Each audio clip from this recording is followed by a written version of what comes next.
এই গরমে কোনো কিছুই খেতে ভালো লাগে না, কি খাবো কি করব কিছুই বুঝতে পারছি না।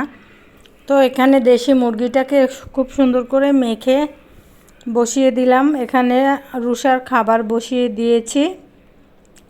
রুষা মানে আমার বিড়াল। তারপরে মাংসটাকে এভাবে একটু ঝোলঝোল করে দেশি মুরগি রান্না করে নিয়েছি।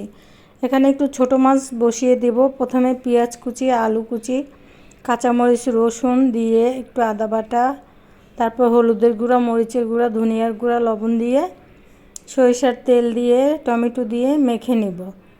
খুব সুন্দর করে মেখে পরে আমি মাছটাকে অ্যাড করে দিব। তারপরে মাছটা দিয়ে একটু মেখে নেব। তারপরে মাখানো হয়ে গেলে একটু পানি দিয়ে বসিয়ে দিব। তারপরে মাছটা চুলায় বসিয়ে দিয়ে উপর দিয়ে একটু টমেটো ছড়িয়ে দিলাম। তারপর ঝোলটা শুকিয়ে নিব একদম। মাছটা খেতে খুবই মজা হয়েছিল, মাংসটাও মজা হয়েছে।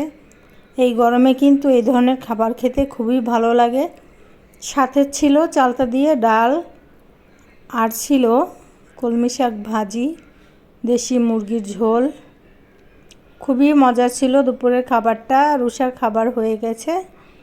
রুষার খাবারটা একটু ডাল ঘুটনি দিয়ে ঘুটে দিয়েছি। এখানে কলিজা, গাজর, আলু আর একটু রাইস দিয়ে, একটু ব্রয়লার চিকেন দিয়ে তারপরে ভালোভাবে সিদ্ধ করে ম্যাশ করে নিলাম। এটা খাবে রুষা। তারপরে এখানে কলমি শাকটা বসিয়ে দিয়েছি।